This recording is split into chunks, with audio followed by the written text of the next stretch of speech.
ആരും ഇല്ല ഇവിടെ. ആരാ? ഞങ്ങൾ പുല്ലാറ്റുപുറത്തുനിന്ന് വരിക. ബ്രഹ്മദത്തൻ നമ്പർ ഒരുപാട് പറഞ്ഞു വിട്ടതാ.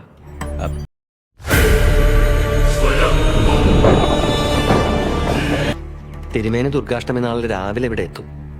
അപ്പോ പരിഭ്രമിക്കാൻ ചിലതൊക്കെ ഉണ്ടെന്നാണല്ലോ.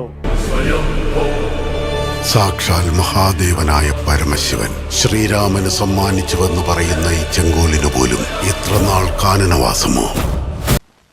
ഇതാ നിങ്ങൾ ചെറുപ്പക്കാരുടെ ദോഷം. അമിത ലാഭം കിട്ടുമെന്ന് വെച്ചിട്ട് വല്ലതിനൊക്കെ ചാടി പുറപ്പെടും. യുദ്ധമോ? ആഭ്യന്തര യുദ്ധം. പരന്നു വിശാലമായി കിടക്കുന്ന ഈ മഹാസാമ്രാജ്യത്തെ നമ്മൾ കീഴടക്കി കഴിഞ്ഞു. അളിയോ, അല്ല നഗലൻകുട്ടി ആ പറഞ്ഞത് പരിചിതം അങ്ങോട്ട് ഉപേക്ഷിക്കണ്ട. എന്നാൽ ആ ചെങ്കോൽ ഇനിയും എത്ര കാലമാണ് കിംവദന്തികളെ വാഗൊണ്ട് നിയന്ത്രിക്കുന്നത്? കാലമെന്നക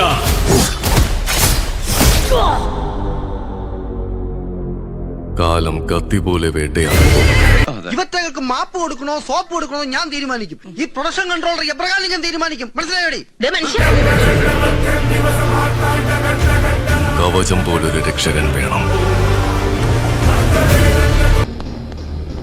ദ്രോണാചാര്യർ അർജുനനെ അമ്പെയ്യാനല്ല പഠിപ്പിച്ചത്. പിന്നെയോ ഞാൻ പിന്നോട്ട് വലിക്കാനാണ്.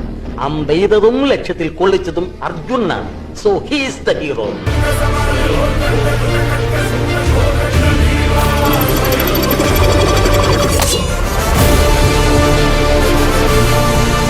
ബലം നിന്നെ പാതി വഴി വരെ കൊണ്ടുപോകും. എവിടെയായിരുന്നു? എവിടേക്കാ ലക്ഷ്യറിയാമോ? പത്രത്തിൽ കൊടുക്കാൻ പോയതാ. എന്നാൽ ആത്മവിശ്വാസം അവസാനം വരെ നിന്റെ കൂടെ.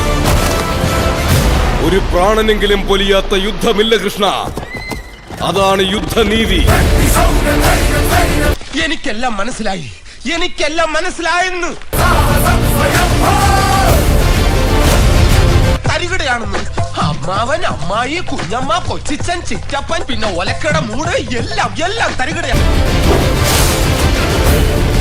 ഒരേ ഒരു മനുഷ്യനാണെന്ന് വിട്ടുകൊടുത്താൽ, ഒരു വീടിനെ ഒരേ ഒരു വീടാണെന്ന് വിട്ടുകൊടുത്താൽ, ഒരു നാടിനെ ഒരേ ഒരു നാടാണെന്ന് വിട്ടുകൊടുത്താൽ ഒരു രാജ്യത്തെ നഷ്ടപ്പെടുത്തേണ്ടി വരും.